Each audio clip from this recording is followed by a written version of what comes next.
Hey guys, it's Tiffany. Sorry, I look like absolute crap today. I woke up this morning with a terrible headache, so I didn't feel like doing anything. And I had started my new hours last week, so I get up at 5:45 in the morning, and I've actually decent all week, and then today I look like crap. But I went and got blood work drawn yesterday for my pregnancy test for getting ready for the EGD. It was like a long process. It should have only taken like 20 minutes. They were so busy. I was actually 20 minutes late clocking in from lunch. It took forever. I was so mad. And then I go for my PCP appointment tomorrow, which is just my normal follow-up, basic stuff like that. And then, I'm trying to think. And then on Monday I go in for my EGD. I am trying to think. So I called because when I originally had scheduled the EGD, I asked them, I said, will I have to pay anything up front because I need to know to be able to have the money? No, you won't have to pay anything. They told me they'll just bill your insurance, and then you'll get a bill for what you owe. And I said, okay.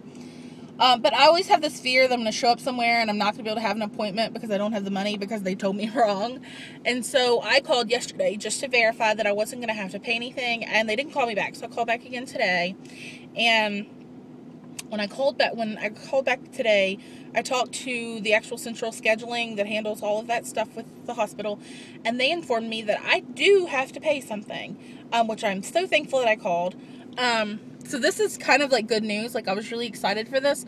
Okay, so I have my EGD on the 4th. I have a 70-30 plan with my insurance, and the EGD is going to run however much it runs. I have to pay 30% of that. And after all the fees and the hospital fees, it works out that my part's going to be like $2,000. So they don't require you to necessarily pay that full amount that day, but you do have to pay a deposit down.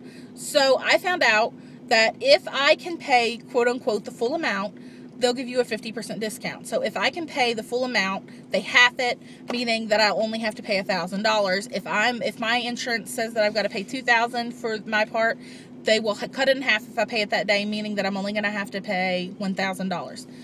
But this is where the good news comes in. It's going to still, to my insurance, look like I paid $2,000. So, my max out of pocket's $3,000.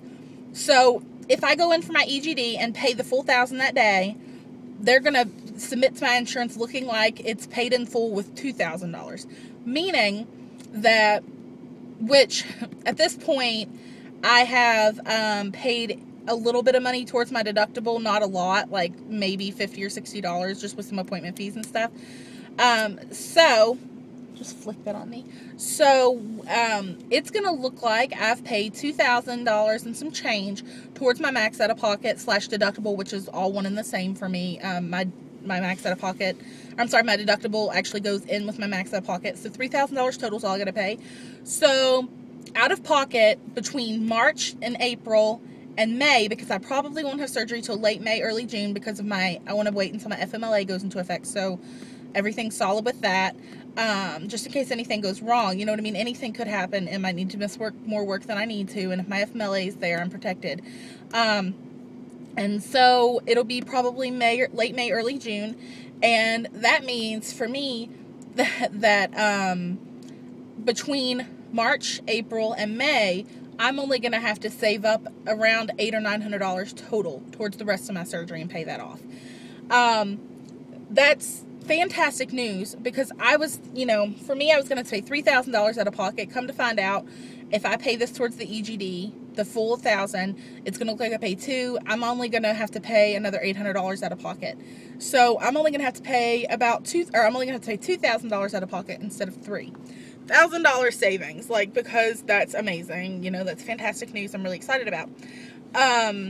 So yeah, I've got a few other fees that's going to come through here and there, lab fees and stuff. So, that's why I said I might only end up having to pay about another $800 or $900 after my EGD, which it sucks. I'm glad I called to know about that. I get paid this Friday, so between that and some other money that I have, I'll have enough.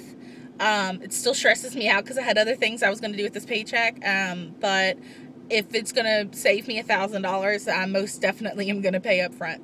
So I will have enough, and I'm gonna do that, and I'm really excited that it's gonna save me $1,000 in the long run, and I'm pumped, guys, so pumped.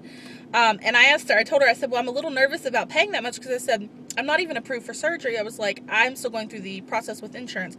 And she was like, they wouldn't send you up here for the EGD. She said, I used to work in that office, and she said they would not send you up here to have an EGD if they weren't 99% sure that you were going to be approved and have the surgery, and soon.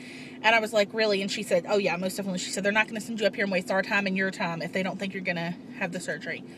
So I'm really excited. That was fantastic news. And I just wanted to share because I'm so pumped. That's $1,000 savings. Like, so great.